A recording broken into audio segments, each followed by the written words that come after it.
parler de Jacob ce matin, un homme qui fait partie des patriarches et qui a été à l'origine du peuple d'Israël, le petit-fils d'Abraham, le fils d'Isaac, Jacob. Et nous allons partager ensemble une portion de sa vie. On ne va pas retracer tous les événements de sa vie parce que la vie de Jacob est pleine de tumultes, d'événements tellement intéressants. Mais on va juste parler d'un passage dans la région de Péniel. Genèse chapitre 32, verset 24. Puis on pourrait commencer au verset 22. Vous y êtes. Il est écrit, Jacob se leva la même nuit, prit ses 2 femmes, ses 2 servantes, ses 11 enfants, passa le gué de Jabbok. Il les prit, leur fit passer le torrent et le fit passer à tout ce qui lui appartenait. Jacob demeura seul. Alors un homme lutta avec lui jusqu'au lever de l'aurore. Voyant qu'il ne le maîtrisait pas, cet homme le frappa à l'emboîture de la hanche. Et l'emboîture de la hanche de Jacob se démit pendant qu'il luttait avec lui. Il dit, « Laisse-moi aller, car l'aurore se lève. » Et Jacob répondit, « Je ne te laisserai point aller que tu ne m'aies béni. » Il lui dit, « Quel est ton nom ?» Et il répondit, « Jacob. » Il dit encore, « Ton nom ne sera plus Jacob. Tu seras appelé Israël, car tu as lutté avec Dieu et avec des hommes, et tu as été vainqueur. » Jacob l'interrogea en disant, « Fais-moi, je te prie, connaître ton nom. » Il répondit, « Pourquoi demandes-tu mon nom ?» Et il le bénit là. Jacob appela ce lieu du nom de Péniel, car, dit-il, « J'ai vu Dieu face à face, et mon âme a été sauvée. » Le soleil se levait lorsqu'il passa Péniel. Jacob boitait de la hanche. C'est pourquoi jusqu'à ce jour, les enfants d'Israël ne mangent point le tendon qui est à l'emboîture de la hanche, car Dieu frappa Jacob à l'emboîture de la hanche, au tendon. Nous allons prier un moment. Seigneur, nous voulons vraiment nous mettre à ton écoute parce que nous savons que tu as tant de choses à nous dire. Il y a tant de choses que nous n'avons pas encore comprises, tant de choses que tu veux nous révéler. Et nous prions pour que ce matin, ta parole nous soit révélée. Éclaire ce texte, éclaire nos cœurs. Viens nous enseigner, viens nous révéler ton message. Viens parler à chacun et chacune de ceux qui sont là et que je puisse être un instrument pour apporter le conseil de Dieu à l'Église, que nous puissions tous ensemble être nourris ce matin par ces paroles, par ce texte, par tes enseignements. Amen. Amen. J'aimerais donc vous faire voyager à Péniel et partager quelques réflexions sur cet événement de la vie de Jacob. Jacob, comme je le disais, le petit-fils d'Abraham. Jacob, l'un des patriarches. Jacob, duquel va sortir les 12 tribus, duquel vont sortir ces 12 tribus, 12 fils qui vont être donc à l'origine du peuple d'Israël. Lorsque nous lisons ce texte, nous comprenons que Jacob est en transition. Il vient de passer 20 ans chez Laban, son beau-père. Là, chez Laban, il a épousé ses 2 femmes, Rachel et Léa, et il a eu des enfants. Il a vu ses troupeaux multipliés, et là, poussé par Dieu et avec l'approbation de ses épouses, de sa famille, Jacob va décider de retourner dans son pays d'origine, dans sa région d'origine. Il retourne auprès de son père, de sa mère et notamment de son frère. Et ce qu'il faut savoir, pour ceux qui l'ignorent, c'est que 20 ans auparavant, il avait quitté sa région d'origine de manière précipitée, après une violente querelle qu'il avait opposée à son frère, Ésaü, à tel point que Ésaü avait nourri une haine viscérale à l'encontre de Jacob. Il avait décidé de tuer Jacob. Et pour éviter le drame, eh bien, ses parents vont organiser son départ et il va partir à la hâte avec sa valise sous le bras, comme on dira, et il va quitter sa famille.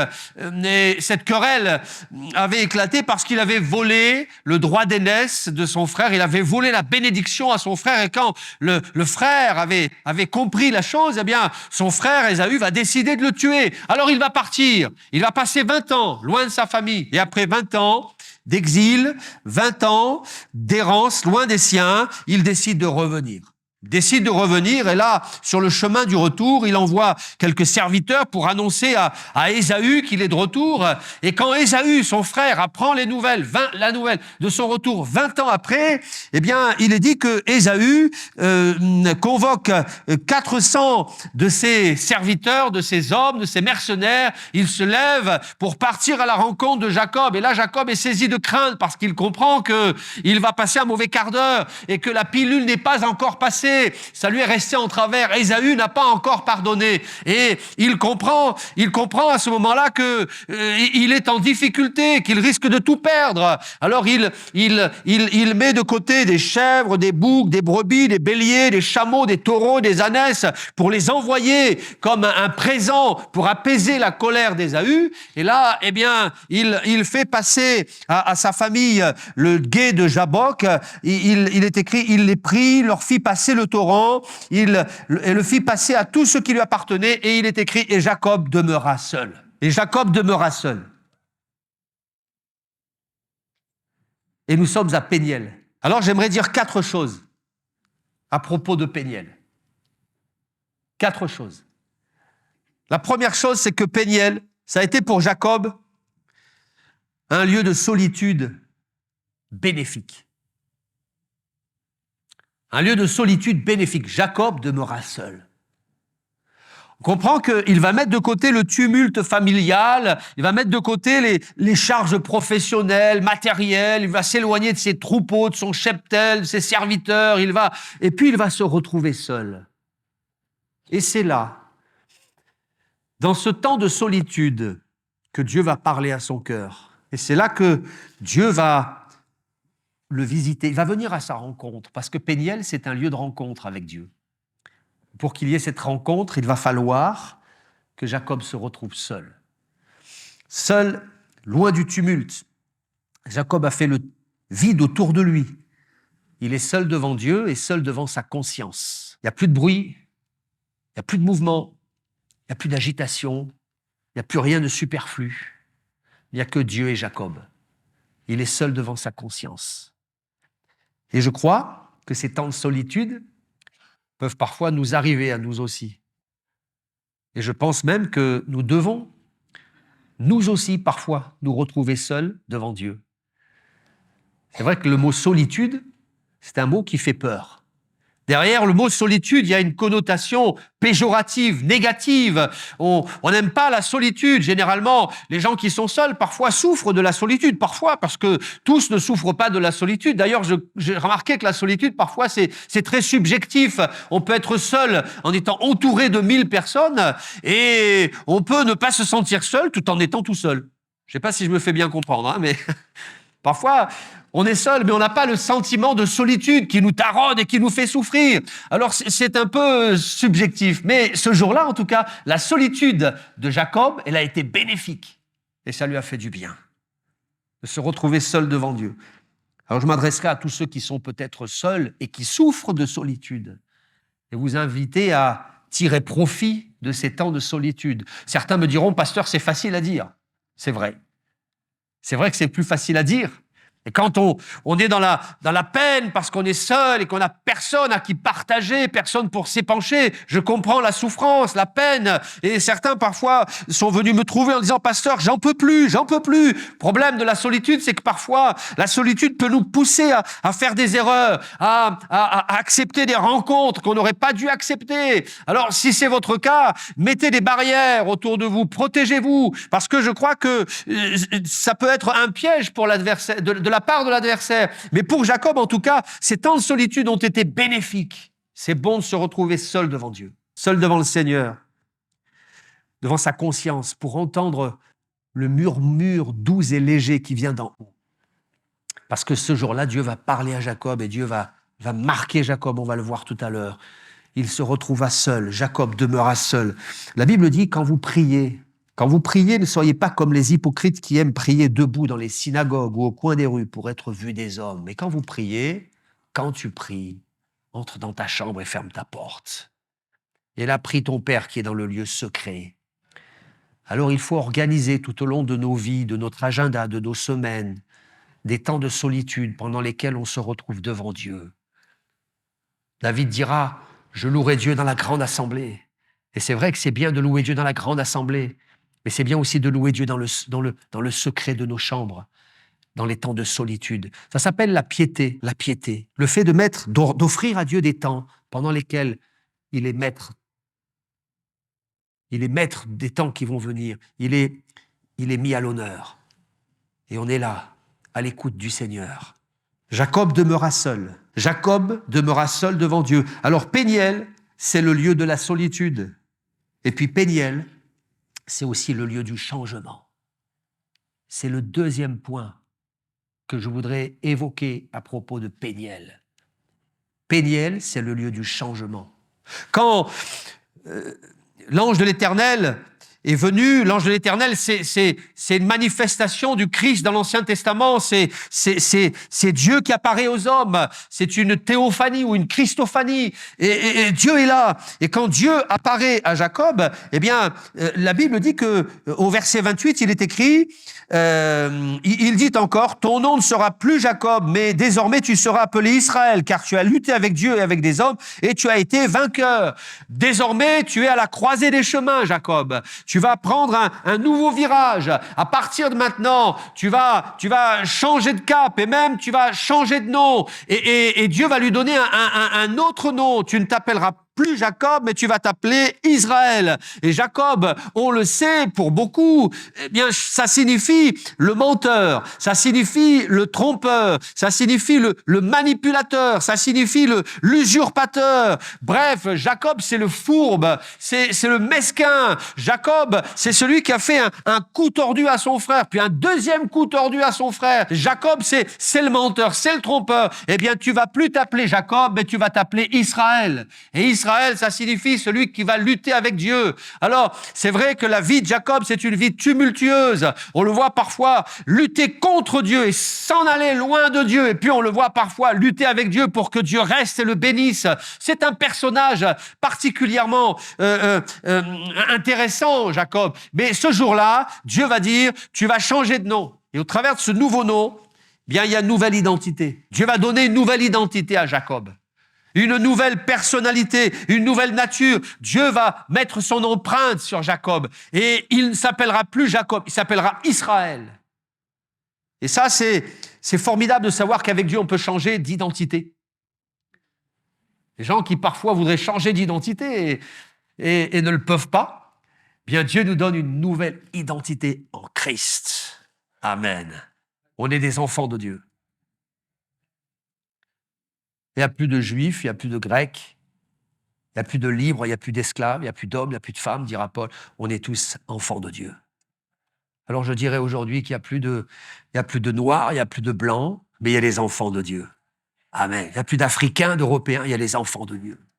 Il n'y a plus de Français, de Polonais, de Turcs, d'Algériens, il y a les enfants de Dieu. Nouvelle identité en Christ. Alléluia. Ça, c'est extraordinaire de savoir ça. Extraordinaire de le vivre. Dieu voudrait que tu développes cette nouvelle identité. La Bible dit, si quelqu'un est en Christ, il est une nouvelle créature. Les choses anciennes sont passées et toutes choses sont devenues nouvelles. Il y a peut-être dans le passé des personnes qui ont mis une empreinte sur ta vie et tu es devenu ce que tu es aujourd'hui, peut-être tes parents, tes tuteurs, tes amis, tes collègues, quelqu'un qui a mis une empreinte sur ta vie et tu es devenu un Jacob. Et c'est ancré dans ton ADN, dans ta nature profonde. Et tu as eu tellement de mal à changer d'identité et tu n'y arrives pas. Je crois que la rencontre avec Jésus nous permet de développer une nouvelle identité. Et ça n'a pas d'âge. On peut le vivre quand on a 10 ans. On peut le vivre quand on a 70 ans. C'est le privilège des enfants de Dieu. Dieu nous communique une nouvelle identité, affranchie de nos traumatismes d'hier, affranchie de nos peines du passé. Tu n'es pas obligé de rester Jacob jusqu'à la fin de ta vie. Tu n'es pas obligé de rester un menteur jusqu'à la fin de ta vie, un trompeur, un manipulateur, un gars ou une fille tordue, blessé, meurtri, abîmé. Dieu nous donne une nouvelle identité.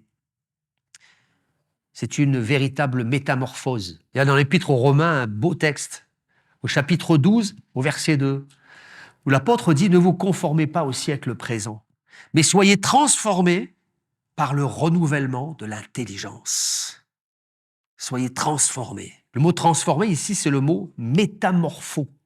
En grec, ça nous fait penser à cette métamorphose. Et ce mot, je le dis souvent, il est employé lorsque Jésus est monté sur la montagne avec ses 3 disciples et que soudain, il a été transfiguré, c'est métamorpho. Alors les 3 disciples étaient là, les bras ballants, la mâchoire est tombée par terre, ils étaient comme ça. Ils n'en revenaient pas. Parce que soudain, ils ont été confrontés au Fils de Dieu glorieux. C'était plus le Fils de l'homme, c'était le Fils de Dieu, métamorphosé. Eh bien, c'est ce que le Seigneur veut faire. Et pour ce faire, il faut passer par Péniel, un lieu où on va rencontrer Jésus. Rencontrer le Seigneur. Venir au culte le dimanche matin ne suffira pas. Se faire baptiser ne suffira pas. Chanter de beaux cantiques à tue-tête ne suffira pas. Il faut passer par Péniel. Parce que Péniel, c'est le lieu de la solitude. Péniel, c'est le lieu du changement. Et Péniel, c'est le lieu du brisement.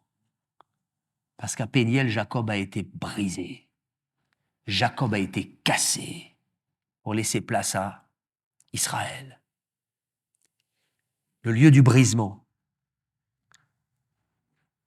Ce que je remarque, c'est que Jacob était particulièrement résistant à l'appel de Dieu. Je l'ai dit tout à l'heure, Jacob, c'était le petit-fils d'Abraham, le fils d'Isaac. Donc, il y a une lignée de croyants derrière lui. Ses ancêtres étaient des hommes de Dieu qui avaient la foi, qui avaient rencontré le Dieu vivant et vrai. Et je lis dans le chapitre 32 de la Genèse, au verset 9, alors que il vient d'apprendre que son frère a envoyé 400 soldats pour en découdre avec lui. Jacob commence à trembler. Alors il prie. Et il est dit dans Genèse, chapitre 32, verset 9, Jacob dit « Mon Dieu », ou plutôt, excusez-moi le lapsus, Jacob dit « Dieu de mon père, Abraham, Dieu de mon père, Isaac, éternel, qui m'a dit « Retourne dans ton pays et dans ton lieu de naissance, et je te ferai du bien ». Est-ce que vous avez remarqué comment Jacob s'adresse à Dieu? Justement, il ne dit pas « mon Dieu », mais il dit « Dieu de mon père Abraham, Dieu de mon père Isaac ». En réalité, ce n'était pas son Dieu. C'était le Dieu de son père, c'était le Dieu de son grand-père, c'était le Dieu de ses ancêtres. Il avait hérité d'une culture, il avait hérité de principes, mais il ne s'était jamais approprié ce Dieu-là. C'était un Dieu qui lui permettait de se sortir de situations compliquées, c'était un Dieu qui lui permettait de se sortir de problèmes, c'était un Dieu qui pouvait quand même lui permettre d'obtenir quelques bénédictions parce qu'il avait fait fortune grâce à ce Dieu-là, mais en réalité, ce n'était pas son Dieu, ce n'était pas son maître, c'était le Dieu de ses pères. Pourtant, ça faisait des années que Dieu lui avait parlé, mais il n'avait pas encore cédé. Et puis, quand on continue la lecture de la Genèse, toujours dans la Genèse, mais au chapitre 33, cette fois-ci, au verset 17, il est écrit « Après Péniel, Jacob partit pour Sukkot, il bâtit une maison pour lui, il fit des cabanes pour ses troupeaux, c'est pourquoi on a appelé ce lieu le nom de Sukkot.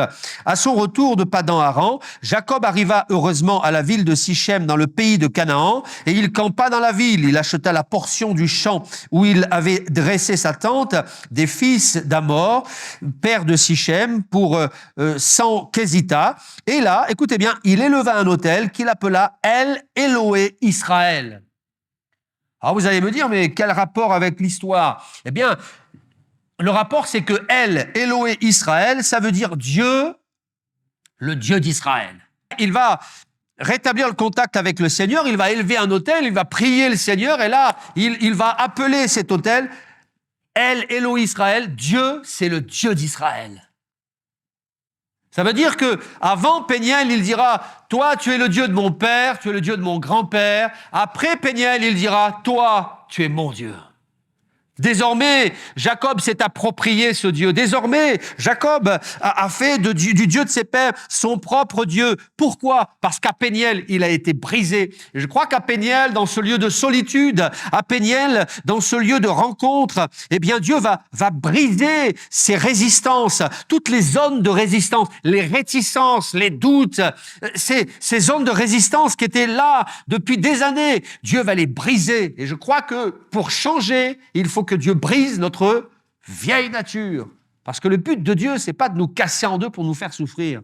Le but de Dieu, c'est de briser notre vieille nature, afin qu'on en soit débarrassé. Paul appelle ça le vieil homme. Vous savez que dans le Nouveau Testament, il est souvent question du vieil homme. Dans Éphésiens 4, 22, il est dit qu'on doit se dépouiller du vieil homme qui se corrompt dans les convoitises. Dans Colossiens 3, 9, il est écrit « Vous devez vous dépouiller du vieil homme et de ses œuvres ». Dans Romains 6, verset 6, notre vieil homme a été crucifié avec Jésus-Christ. Le vieil homme, c'est le Jacob. Et je crois qu'on a tous un Jacob dont on doit se débarrasser, un Jacob qu'on doit expulser, mettre dehors, qu'on doit crucifier, qu'on doit briser, un Jacob qui n'a plus sa place dans notre vie. Et tant que tu garderas une place dans ta vie pour ce Jacob, tu ne pourras pas faire de progrès, tu ne pourras pas t'épanouir, tu ne pourras pas t'affranchir de ton passé, tu ne pourras pas être heureux. Il faut que ce Jacob, tu le mettes à la porte. Il faut que tu acceptes que le Seigneur, dans un temps de solitude, de face à face, devant Dieu et devant ta conscience, vienne briser ce Jacob. Et quand le Seigneur aura brisé ce vieux Jacob, alors tu pourras enfin entrer dans la vie nouvelle avec Jésus. Alléluia! Ça, c'est le message de l'Évangile. Il y a des gens qui viennent à l'église pendant 10 ans et qui ne se débarrassent jamais de Jacob. Quel dommage! Aujourd'hui, c'est l'occasion pour toi de te débarrasser du vieil homme. Dans un autre passage, Jésus évoque la même pensée, le même principe, mais il ne parle pas du vieil homme, il parle du vieil habit. Le vieil habit. Dans Marc chapitre 2, je vais lire ce verset, « Personne ne coud une pièce de drap neuf à un vieil habit. » Parce que si c'était le cas, eh bien, la pièce de drap neuf va emporter le vieil habit et en réalité, la déchirure serait pire. Vous comprenez l'image? Je crois qu'à un moment, il faut se résoudre à prendre le vieux vêtement et le mettre à la poubelle pour endosser un nouveau vêtement. Et ça, c'est la nouvelle naissance, c'est la nouvelle identité, c'est la nouvelle personne que Dieu voudrait t'offrir, que le Seigneur voudrait développer dans ta vie. Par l'action du Saint-Esprit, personne ne coud une pièce de drap neuf à un vieil habit parce que la déchirure serait pire. Peut-être que tu es déchiré. Ton âme est déchirée. Tu as beau essayer de remettre, de rapiécer tout ça, ça se déchire tout le temps. Alors Jésus voudrait t'offrir aujourd'hui une identité nouvelle en Christ. Cette identité que le péché a peut-être abîmée, bafouée, usée. Eh bien, le Seigneur voudrait restaurer cette nouvelle identité pour que tu puisses ressortir de Péniel, transformé. Jacob n'était plus le même. D'ailleurs, c'était plus Jacob. C'était Israël.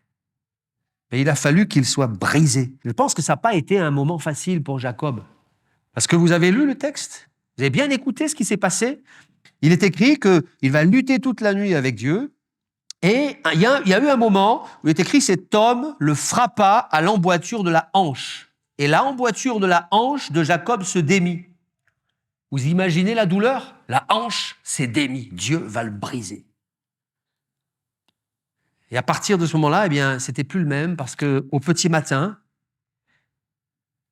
la Bible dit qu'il boitait, même son aspect n'était plus le même, sa silhouette avait changé. Ceux qui l'ont vu arriver de loin se sont dit « Mais c'est pas Jacob, c'est pas possible, c'est pas lui. Jacob, c'est un homme qui était fier et droit comme un piquet.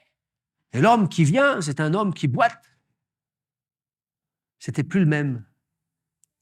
Et voilà ce que le Seigneur fait quand on a un face-à-face avec lui. Parce que Péniel, ça veut dire la face de Dieu. La face de Dieu. Alors Péniel, c'est le lieu de la solitude. Péniel, c'est le lieu du changement. Péniel, c'est le lieu du brisement.